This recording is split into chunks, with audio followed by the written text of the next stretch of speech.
श्रीमद् भगवद गीता का द्वितीय अध्याय।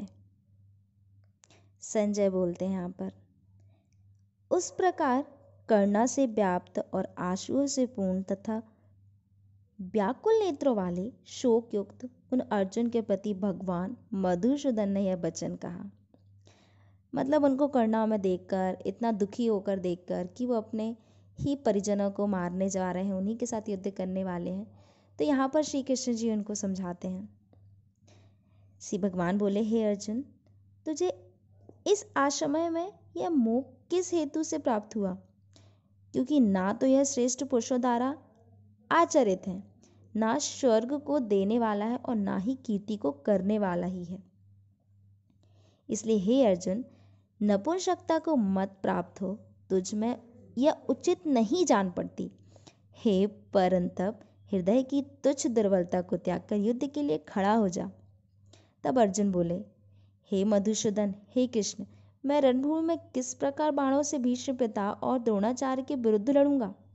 क्योंकि हे अरिसूदन, हे कृष्ण, वे दोनों ही पूजनीय हैं।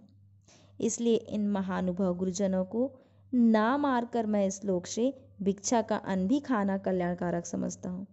क्योंकि गुरुजनों को मारकर भी इस लोक में रुधिर से सने हुए अर्थ और कामरूप भोगों को ही तो भोगूंगा। हम यह भी नहीं जानते कि हमारे लिए युद्ध करना और ना करना इन दोनों में से कौन सा श्रेष्ठ है, अथवा यह भी नहीं जानते कि उन्हें हम जीतेंगे या हमको वे जीतेंगे। और जिनको मारकर हम जीना भी नहीं चाहेंगे, वे ही हमारी आत्मीय धृतराष्ट्र के पुत्र हमारे मुकाबले में खड़े हैं।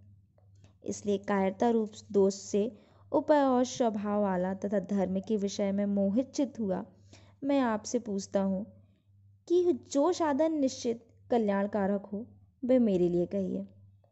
क्योंकि मैं आपका शिष्य हूँ, इसलिए आपके शरण हुए मुझको शिक्षा दीजिए। क्योंकि भूमि में निष्कंठ धर्म, धान, संपत्ति, राज्य को और देवताओं के स्वामी पने को प्राप्त होकर भी मैं उस उपाय को नहीं देखूंगा जो मेरी इंद्रियों के सुखाने वाले शोक को दूर कर सके। संजय बोले, हे राजन, निद्रा को जीतने वाले अर्जुन अंतर्यामी श्री कृष्ण महाराज के प्रति इस प्रकार कहकर वे श्री गोविंद भगवान से युद्ध नहीं करूंगा, यह स्पष्ट कहकर चुप हो गए। हे भरतवंशी धृतराष्ट्र, अंतर्यामी श्री कृष्ण महाराज दोनों सेनाओं के बीच में शोक करते हुए अर्जुन को हंसते हुए से यह वचन बोले। भगवान बोले, हे अर्जुन, तू न शोक करके योग्य मनुष्य के लिए शोक करता है और पांडवों के से बचनों को कहता है, परंतु इनके प्राण चले गए। उनके लिए और जिनके प्राण नहीं गए हैं उनके लिए भी पंडित जन शोक नहीं करते।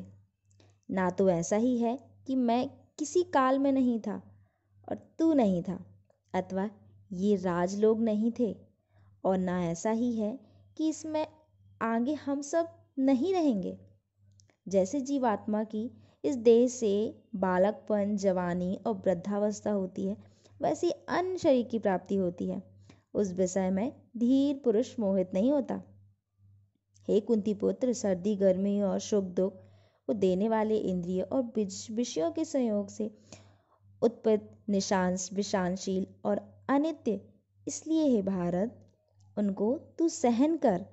क्योंकि हे पुरुष श्रेष्ठ, दुख सुख को समान समझने वाले जिस धीर पुरुष को ये इंद्रियों और विषयों के संयोग व्याकुल करते हैं, यह मोक्ष के योग्य होता है। असत वस्तु की तो सत्ता नहीं और सत का अभाव नहीं, इस प्रकार इन दोनों की तत्वज्ञानी पुरुषों द्वारा देखा गया है। नाश रहित तो तू उनको जान जिसे संपूर्ण जगत दृश्यवर्ण प्राप्त है। उस अविनाशी को विनाश करने से कोई भी समर्थ नहीं। इस नाश रहित अप्रेम नित्य स्वरूप जीवात्मा ये सब शरीर नाशवान कहे गए हैं। इसलिए हे भरतवंशी अर्जुन, तू युद्ध कर। जो इस आत्मा को मारने वाला समझता है तथा जो इसको मरा मानता है, वे दोनों ही नहीं जानते। क्योंकि ये आत्मा वास्तव में ना तो किसी को मारता है और ना किसी के द्वारा मारा जाता है। ये आत्मा किसी काल में भी ना तो जन्मता है और ना ही मरता है, तथा ना यह उत्पन्न होकर फिर होने वाला ही है। क्योंकि यह अजन्मा, नित्य, सनातन और पुरातन है। शरीर के मारे जाने पर भी यह नहीं मरता। हे प्रतापुत्र अर्जुन, कृष्ण कहते हैं, जो पुरुष इस आत्मा को नाश रहित, नित्य, अजन्मा और अव्यय जानता है, वह पुरुष कैसे किसको मरवाता और कैसे किसको मारता। जैसे मनुष्य पुराने वस्त्रों को त्याग कर दूसरे नए वस्त्रों को ग्रहण करता है, वैसे ही जीवात्मा पुराने शरीर को त्याग कर दूसरे नए शरीर को प्राप्त करता है।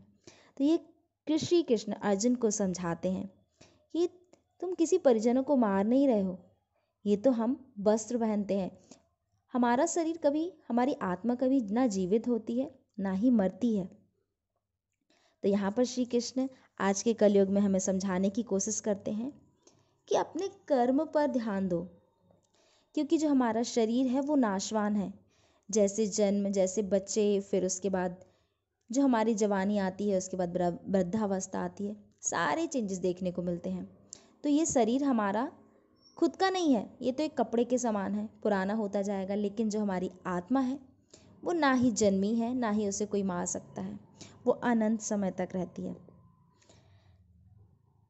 जैसे मनुष्य पुराने वस्त्रों को त्याग कर दूसरे नए वस्त्रों को ग्रहण करता है, वैसे ही जीवात्मा पुराने शरीर को त्याग कर दूसरे नए शरीर को प्राप्त होता है।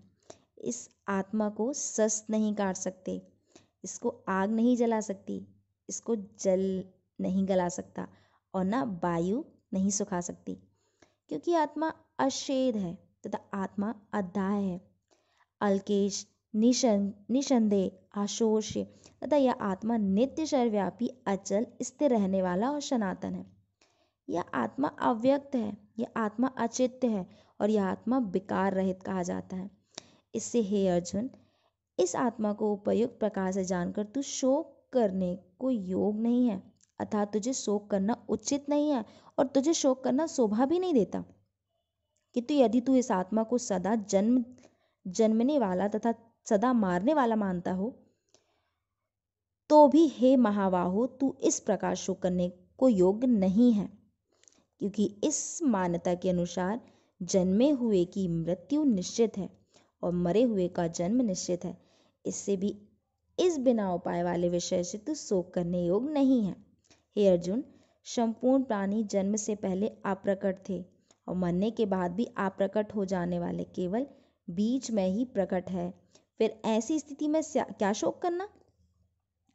कोई इस महापुरुष की इस आत्मा को आश्चर्य की भांति देखता है और वैसे ही दूसरा कोई महापुरुष इसके तत्व का आश्चर्य की भांति वर्णन करता है, तथा दूसरा कोई अधिकारी पुरुष ही इसे आश्चर्य की भांति सुनता है और कोई कोई तो सुनकर भी इसको नहीं जानता।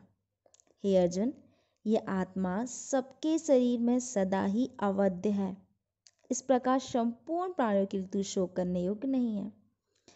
अपने धर्म को देखकर भी तू भय करने योग्य नहीं है, अर्थात तुझे भय नहीं करना चाहिए, क्योंकि क्षत्रिय के लिए धर्मयुक्त युद्ध से बढ़कर दूसरा कोई कल्याणकारी कर्तव्य नहीं है। हे पार्थ, अपने आप प्राप्त हुए और खुले हुए स्वर्ग के द्वार रूप इस प्रकार के युद्ध को भाग्यवान क्षत्रिय लोग ही पाते हैं। किंतु यदि तू इस धर्मयुक्त युद्ध को नहीं करेगा तो स्वधर्म और कीर्ति को खोकर पाप को प्राप्त करेगा। सब लोग तेरी बहुत काल तक रहने वाली अपकीर्ति को भी कथन करेंगे और माननीय पुरुष के लिए अकीर्ति मरण से भी बढ़कर है, और जिनकी दृष्टि में तू पहले बहुत सम्मानित होकर सब लघुता को प्राप्त होता है। हे महारथी लोग, वे महारथी लोग तुझे भय के कारण युद्ध से हटा हुआ मानेंगे। मेरे वीरे, मेरे बैरी लोग, तेरे बैरी लोग तेरे सामर्थ्य की निंदा करते हुए तुझे बहुत से ना कहने योग्य वचन भी कहेंगे। उससे अधिक दुख और क्या होगा। या तो तू युद्ध में मारा जाकर स्वर्ग को प्राप्त होगा, अथवा संग्राम में जीतकर पृथ्वी